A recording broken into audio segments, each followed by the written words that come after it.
A young man walks into a party where he knows absolutely no one.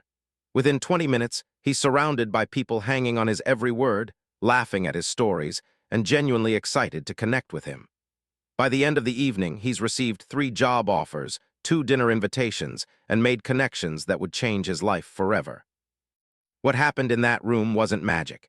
It wasn't charm school or some mysterious charisma gene. It was the deliberate application of principles that most people stumble through life, never understanding. This young man had discovered something that separates those who struggle to connect from those who effortlessly draw others into their orbit.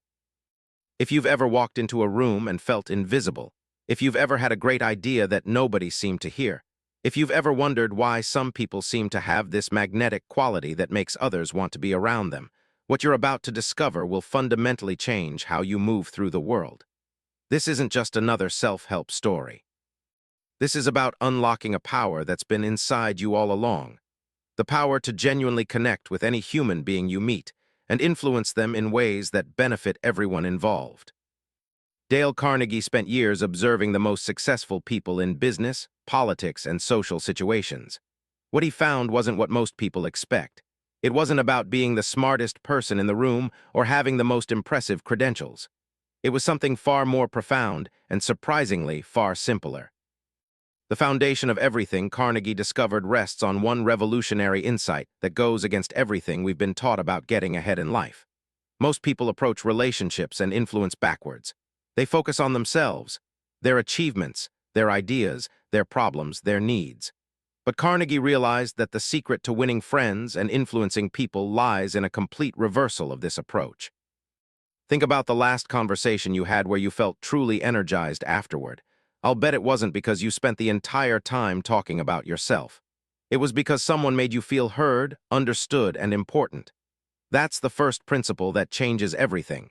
The deepest human need isn't to be impressive, it's to feel important. Consider the story of Charles Schwab, one of the first men in American business to receive a salary of over $1 million a year. When asked about his success, he didn't talk about his technical expertise or business acumen. He said his ability was entirely in dealing with people. But here's what made Schwab different from other executives of his time. He understood that the way to deal with people was to make them feel genuinely important. Schwab had a simple but powerful habit. Whenever he visited one of his steel plants, he wouldn't just inspect the operations and meet with management. He would seek out individual workers, learn their names, ask about their families, and remember personal details from previous visits. He would notice when someone had done exceptional work and acknowledge it publicly. These weren't grand gestures. They were small moments of genuine recognition that transformed how people felt about their work and their company. The results were extraordinary. Schwab's plants consistently outperformed others, not because of better equipment or superior processes, but because the workers felt valued and important. They went beyond their job descriptions because they felt their contributions mattered. They solved problems creatively because they knew their ideas would be heard. They took pride in their work because someone they respected had noticed their efforts. This same principle applies whether you're leading a Fortune 500 company or simply trying to connect with your neighbor. Every human being walks around with an invisible hunger for recognition, for significance, for the feeling that they matter. The moment you learn to feed this hunger authentically, you unlock a power that most people never discover. Carnegie tells the story of Jim Farley, who became one of Franklin D. Roosevelt's most trusted advisors and eventually Postmaster General of the United States, not because he was the most brilliant political mind, but because he mastered this single principle of making people feel important. Farley had developed an almost supernatural ability to remember names and personal details. Farley could meet someone once at a gathering of thousands and remember their name, their spouse's name, their children's names, and details about their business or interests months later. But this wasn't just a memory trick, it was a reflection of his genuine interest in people. He kept detailed notes, yes, but more importantly, he actually cared about the information he was collecting. When Farley would see someone again, he wouldn't just say, "How's the family?" He would ask, "How did Johnny do in that baseball tournament you mentioned? Did Sarah get into the college she was hoping for?" These specific, caring questions had an incredible impact on people. They felt seen, remembered, and valued. The political implications were enormous. People who felt truly known and appreciated by Farley became fierce supporters not just of him, but of Roosevelt's entire administration. They volunteered for campaigns, donated money, and influenced their friends and neighbors. Farley's genuine interest in individuals translated into one of the most effective political networks in American history. But here's what made Farley's approach so powerful. It wasn't strategic or calculating. He genuinely enjoyed learning about people's lives. He was authentically interested in their successes and challenges. This sincerity came through in every interaction, which is why people trusted him completely. This wasn't manipulation or office politics. This was something much more powerful, authentic human connection that happened to have incredible practical benefits. People began coming to him with their best ideas, their most pressing concerns, and their deepest loyalties. When challenges arose, they naturally looked to him for leadership. Opportunities seemed to flow his way effortless because people wanted to help someone who had made them feel genuinely important. But here's what was really happening underneath this principle of making people feel important. When you make someone feel genuinely significant, you're not just being nice. You're fulfilling one of the most fundamental human needs. Every person you meet is walking around with an invisible sign that says, "Make me feel important." The moment you learn to see that sign and respond to it authentically, everything changes. This principle works because it taps into something deeper than social courtesy. It touches the core of human psychology. We all have an intense desire to feel significant, to matter, to know that our thoughts and feelings have value. When someone recognizes this in us and responds to it genuinely, we can't help but be drawn to them. Now, you might be thinking this sounds like common sense, but watch people in action, and you'll see how rare this really is. Most conversations are just two people waiting for their turn to talk. Most networking events are filled with people trying to impress rather than connect. Most workplace interactions are focused on getting something rather than giving value. The people who truly understand this principle operate from a completely different foundation. They walk into every interaction asking not, "What can I get from this person?" but "How can I make this person feel valued?" This shift in mindset is what separates those who struggle to influence from those who naturally draw others in. Carnegie discovered that this principle becomes even more powerful when combined with the understanding that criticism, condemnation, and complaint are not just ineffective, they're counterproductive. These approaches don't just fail to change people, they actually make people more resistant to change. Think about the last time someone criticized you harshly. What was your immediate reaction? If you're like most people, you didn't think, "Wow, they're right, I should change immediately." You probably felt defensive, maybe angry, and certainly less inclined to cooperate with that person. This is universal human nature, yet most people persist in using criticism as their primary tool for influencing others. Carnegie shares the story of Bob Hoover, a famous test pilot who experienced a perfect example of how to handle mistakes without criticism. After a speaking engagement, Hoover was flying his small plane back home when both engines suddenly stopped. Through his skill, he managed to land the plane, but the landing was rough and the plane was damaged. The first thing Hoover did was check the fuel. The ground crew had filled his plane with jet fuel instead of gasoline. This mistake could have killed him and his passengers. When Hoover confronted the mechanic responsible, everyone expected an explosion of anger. Instead, Hoover put his arm around the young man's shoulders and said, "I'm sure you'll never make this mistake again. I want you to service my plane tomorrow." The mechanic broke down in tears, overwhelmed by Hoover's understanding rather than the condemnation he expected. That mechanic never made another serious mistake and became one of the most careful and dedicated workers at the airport. Hoover understood something profound. The man already felt terrible about his mistake. Adding criticism would only make him feel worse without making him more careful. But showing understanding and confidence in his future performance motivated him to live up to that trust. This story illustrates a crucial principle. Criticism triggers our natural defense mechanisms. When someone attacks our actions or character, our brain immediately shifts into protection mode. We stop listening and start defending. But when someone begins with understanding and confidence in our better nature, we remain open and receptive to change. The psychological truth here is profound. People don't resist change itself. They resist being changed by others through force or criticism. But when they feel valued and respected, they become willing partners in their own transformation. This is why the most influential people never try to force change. They create conditions where people want to change. Carnegie realized that the key to changing people's behavior isn't to point out what they're doing wrong, but to help them see what they could be doing right. This principle transforms everything from parenting to management to friendships. Instead of saying, "You're always late," try, "I really value punctuality, and I know you do too. What can we do to make sure we're both on time?" The difference in response is remarkable. This leads us naturally to another fundamental principle that Carnegie discovered: the importance of seeing the world through other people's eyes. He called this the secret of dealing with people, and it's more challenging than most people realize because it requires us to step outside our own perspective completely. Every person you meet is fighting battles you know nothing about.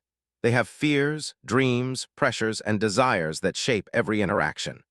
The moment you begin to genuinely consider their perspective, you unlock the ability to connect with them on a level most people never reach. Carnegie tells a fascinating story about a department store owner who was having trouble with a customer who owed a substantial amount of money. Traditional approaches, payment demands, threats, legal pressure had all failed. The customer seemed completely unreasonable and uncooperative. Then the store owner tried something different.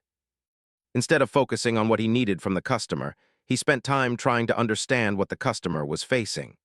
Through careful investigation, he discovered that the customer was dealing with serious health problems in his family and was embarrassed about his financial situation. The customer wasn't refusing to pay out of dishonesty. He was overwhelmed and didn't know how to handle the situation. Armed with this understanding, the store owner approached the conversation completely differently. He acknowledged the customer's difficult situation with genuine empathy. He expressed understanding of the pressures the customer was facing. Together, they worked out a payment plan that would work for both of them, and the store owner even offered some additional support during the family's medical crisis.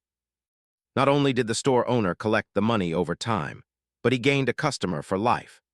The customer was so grateful for the understanding and respect he received that he became one of the store's best advocates, referring friends and family members who generated far more business than the original debt had been worth.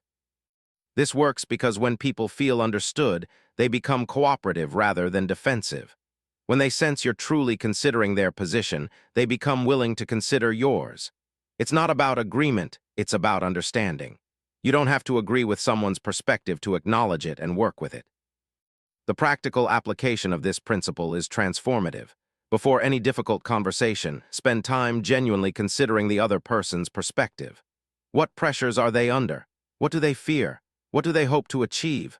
What might be driving their behavior that you can't immediately see? When you enter the conversation with this understanding, you can frame your message in terms of their interests rather than just your own.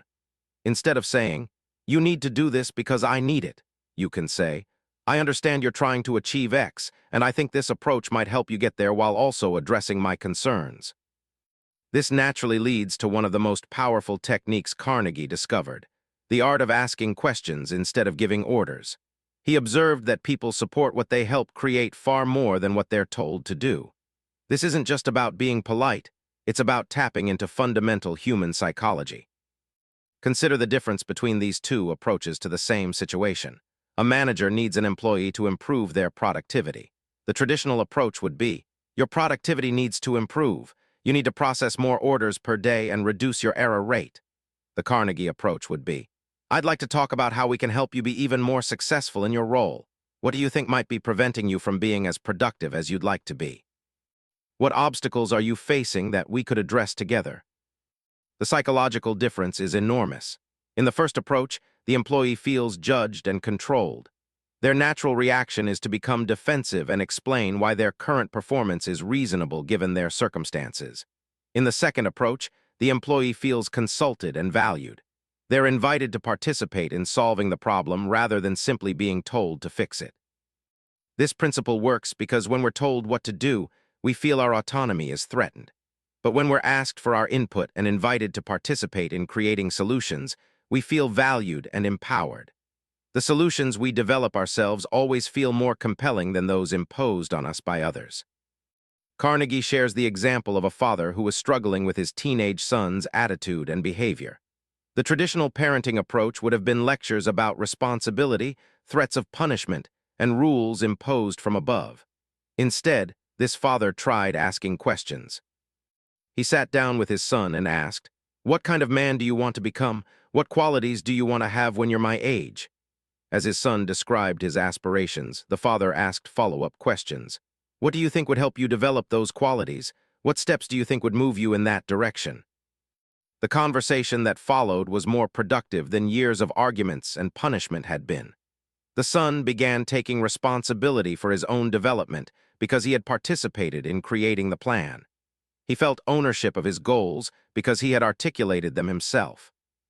This principle works in every area of life. In sales, instead of pushing your product's features, ask questions that help prospects discover their own needs and how your solution addresses them. In relationships, instead of pointing out problems, ask your partner what they think would make things better and work together to implement their insights. In team meetings, instead of dictating solutions, ask the group what approaches they think would work best. But here's where most people struggle with these principles. They try to use them as techniques rather than embracing them as a genuine way of being. Carnegie was absolutely clear that these aren't manipulation tactics. They're expressions of authentic care for other people. The difference between technique and authenticity is profound and immediately detectable.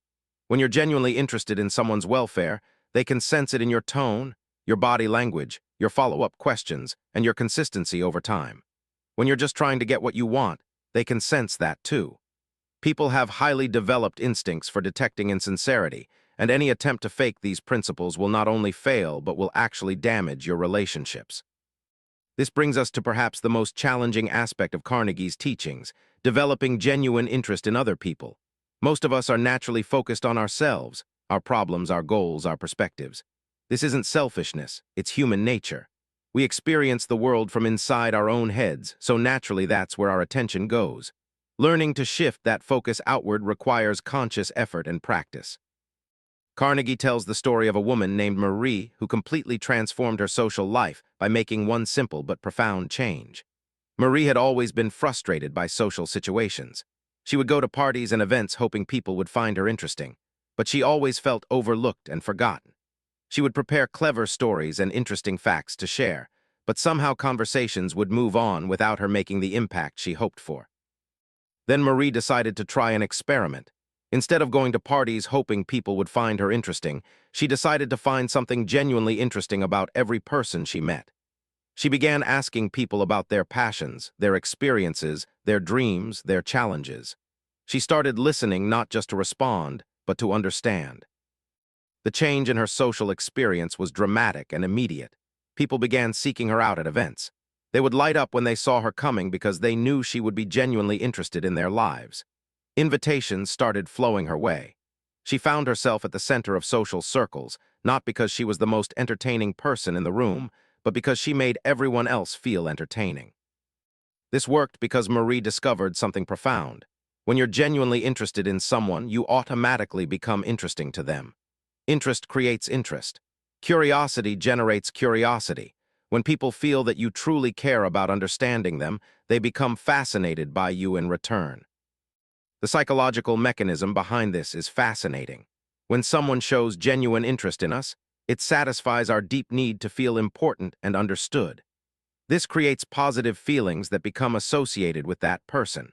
We find ourselves drawn to people who make us feel good about ourselves, and genuine interest is one of the most reliable ways to create that positive feeling.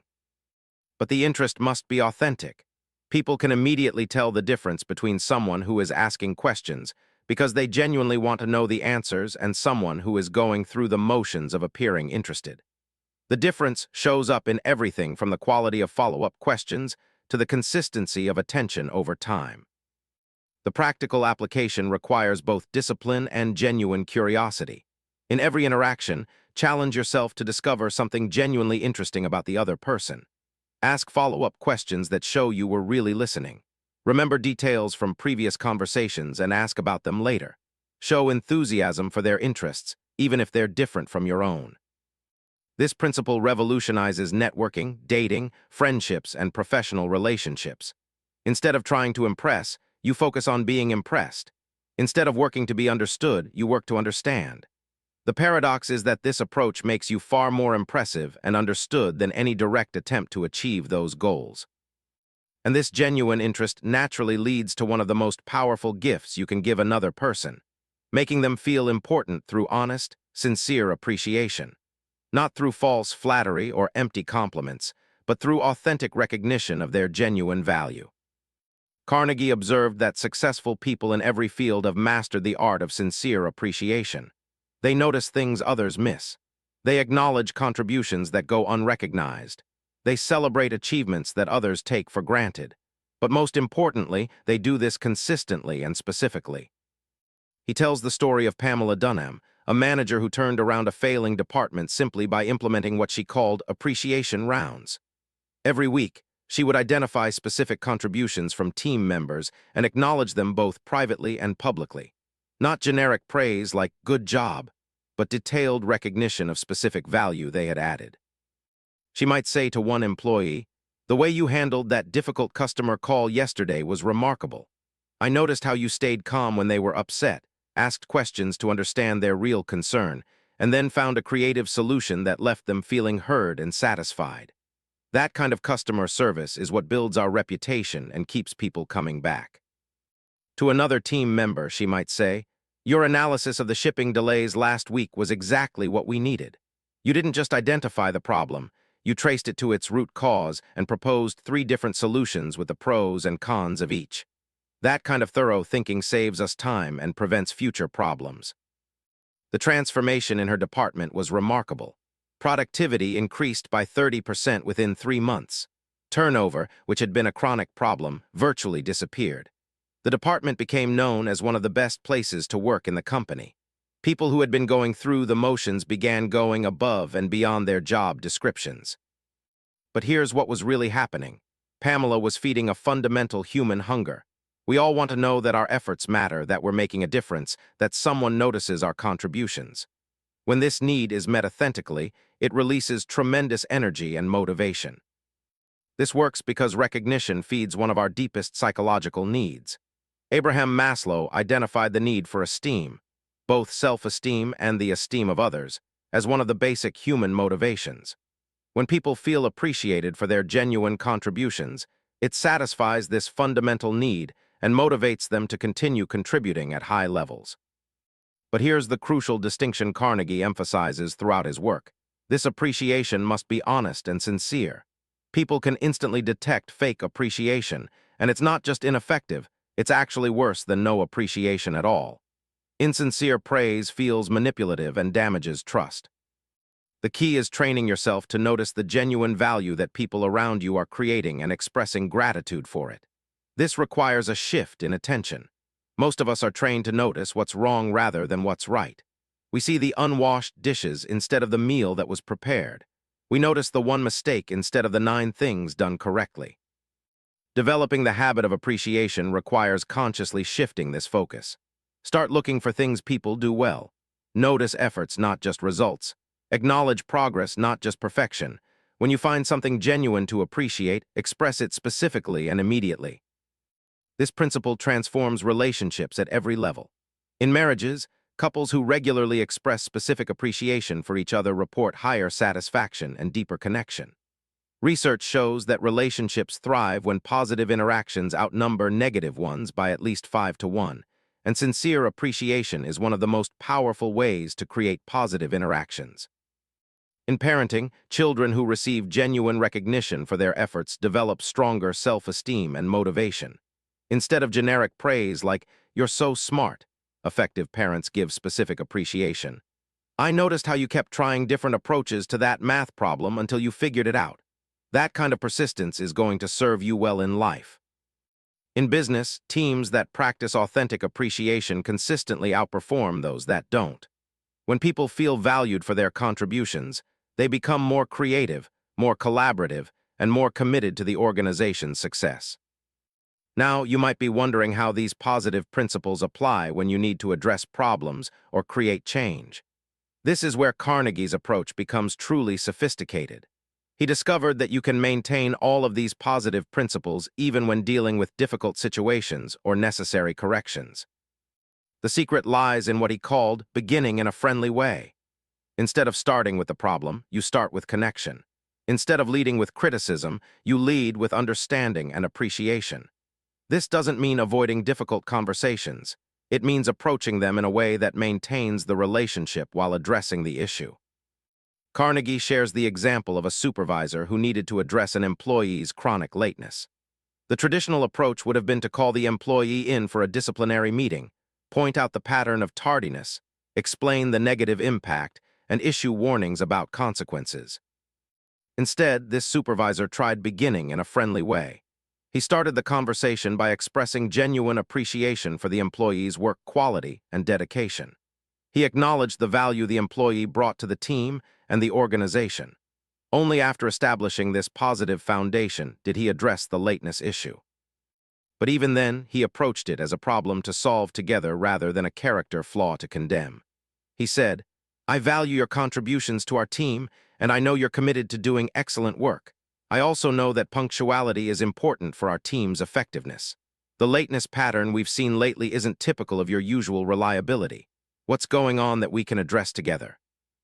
This approach worked because it preserved the employee's dignity while addressing the issue. The employee didn't feel attacked or diminished, so they could focus on the problem rather than defending themselves. It turned out the employee was dealing with childcare challenges that had developed recently. Together, they worked out a solution that addressed both the business need and the employee's personal situation.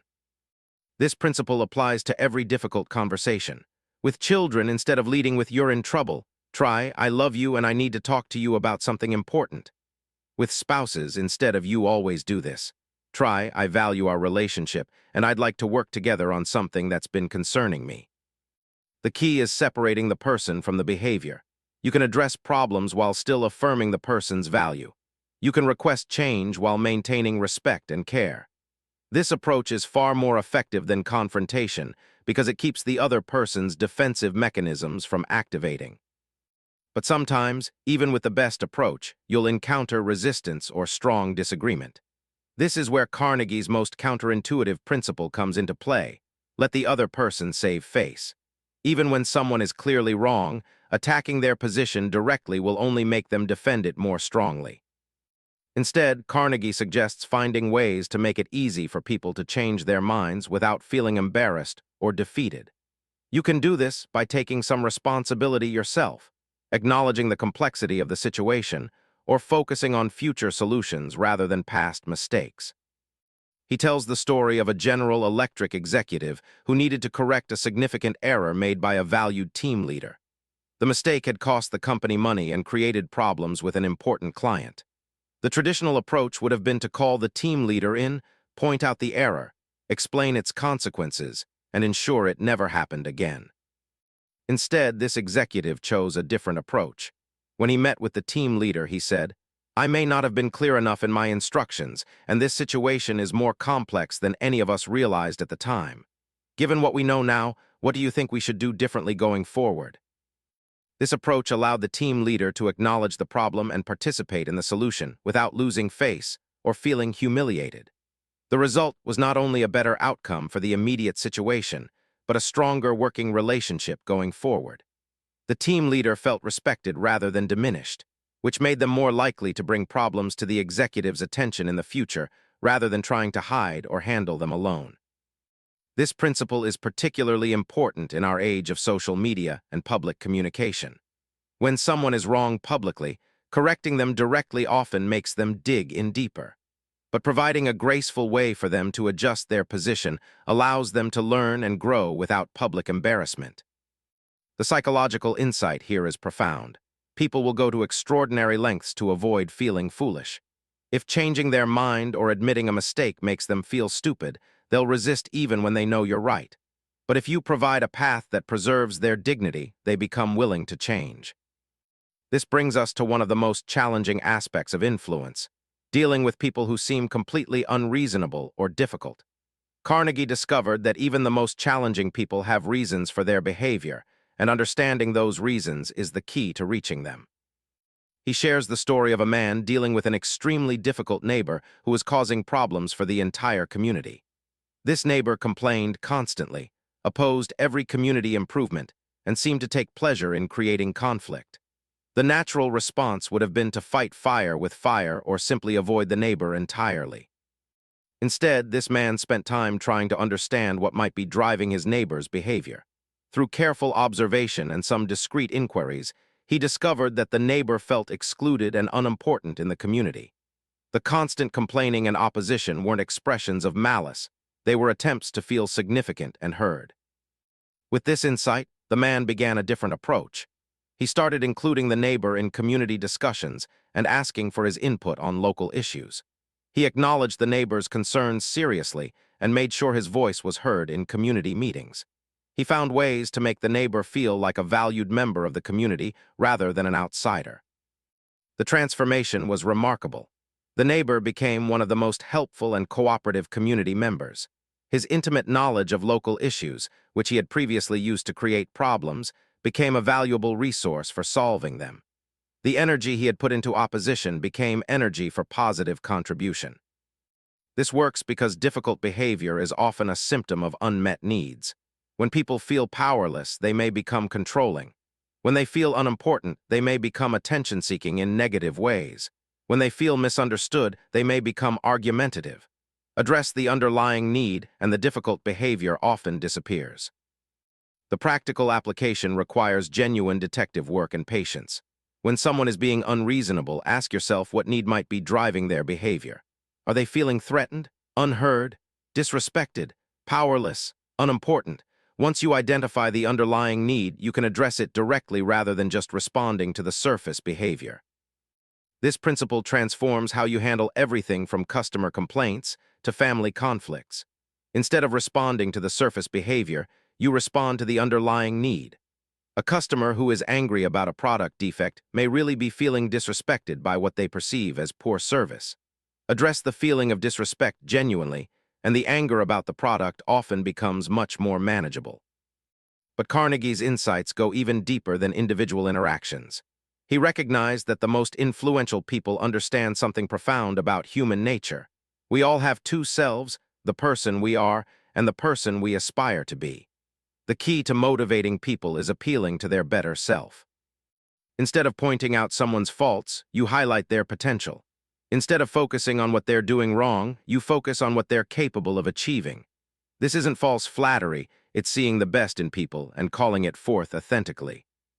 Carnegie tells the story of a teacher named Mrs. Thompson who transformed a struggling student simply by expressing confidence in the student's abilities. The student, Tommy, had been labeled as a slow learner and had begun to see himself that way. His previous teachers had focused on his deficits and failures. Mrs. Thompson took a different approach. Instead of focusing on what Tommy couldn't do, she noticed what he could do and built on those strengths. She told him she could see his potential and believed he could succeed. She gave him opportunities to demonstrate his capabilities and celebrated his progress publicly. More importantly, she spoke to Tommy as if he were already the successful student she believed he could become. She would say things like, "Tommy, you have such creative insights. I can tell you're really thinking deeply about this." She treated him as if his success was inevitable rather than unlikely. The transformation was remarkable. Tommy began to live up to these positive expectations. His performance improved dramatically, not just in Mrs. Thompson's class, but across all his subjects. By the end of the year, he was performing at grade level and had developed confidence in his ability to learn. This works because of what psychologists call positive expectations, or the Pygmalion effect. When someone believes in our potential and expresses that belief consistently, we tend to live up to it. Conversely, when someone expects us to fail, we often fulfill that expectation as well. The mechanism behind this is complex but powerful. When someone treats us as if we possess certain positive qualities, we begin to see ourselves that way. This changed self-perception influences our behavior, which then reinforces the positive perception. It becomes a virtuous cycle of improvement. The practical application is to become someone who sees and speaks to people's potential rather than their problems. When giving feedback, balance areas for improvement with recognition of strengths and potential. When motivating someone, focus on what they could achieve rather than what they've failed to do. This principle is particularly powerful in leadership roles. Leaders who consistently express confidence in their team's abilities and potential create cultures where people stretch themselves and achieve more than they thought possible.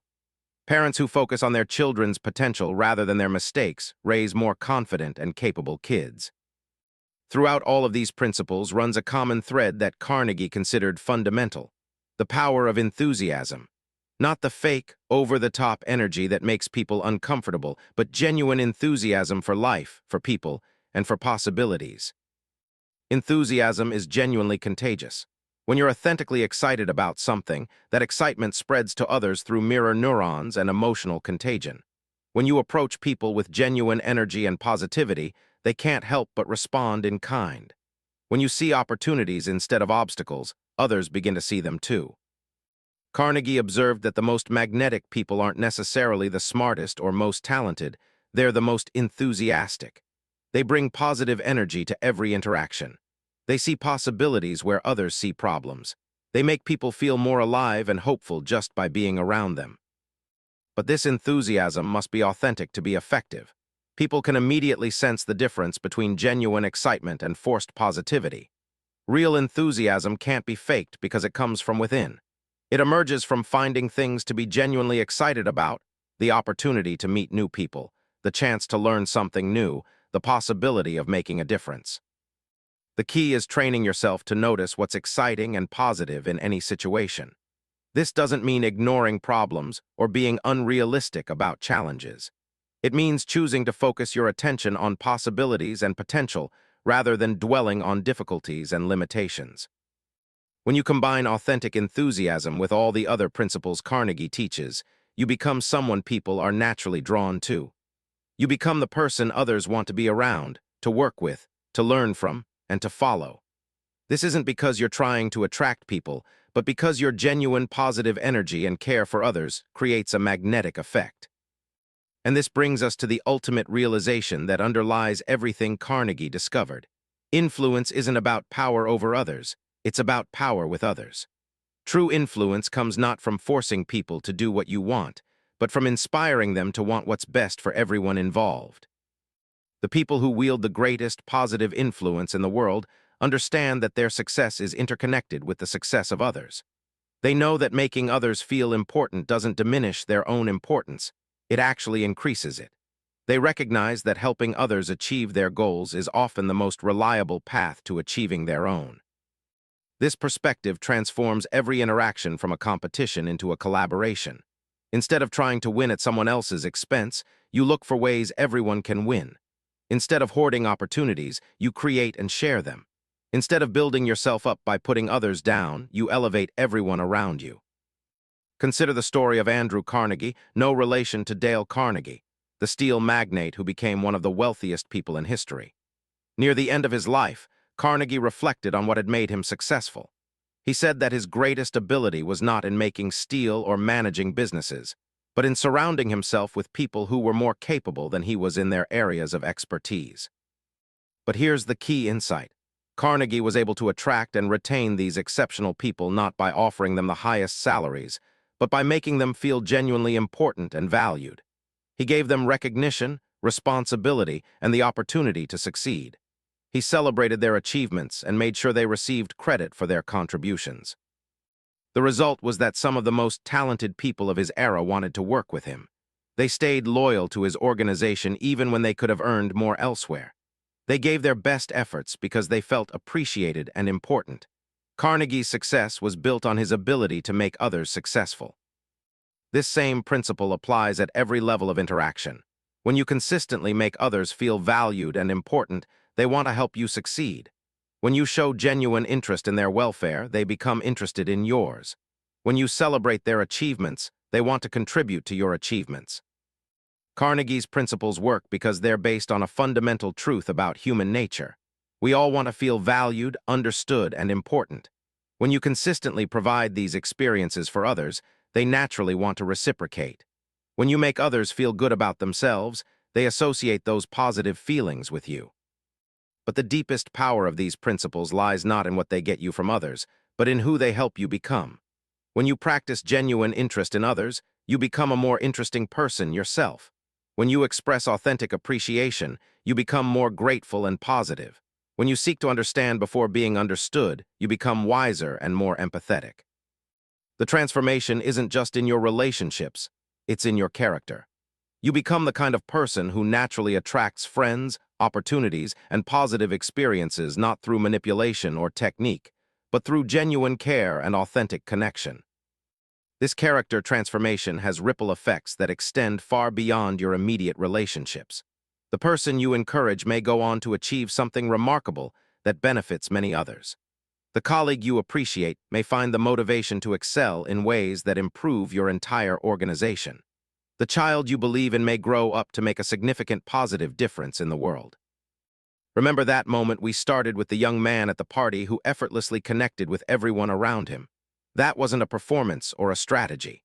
It was the natural result of someone who had internalized these principles until they became part of who he was. He wasn't trying to win friends and influence people. He was genuinely interested in others, and that genuine interest made him magnetic. You have that same potential within you. Every interaction you have today is an opportunity to practice these principles. Every person you meet is a chance to make someone feel important, understood, and valued. Every conversation is a possibility to build connection rather than just exchange information. The world is full of people hungry for genuine human connection. In our digital age, authentic face-to-face interaction has become even more precious and rare.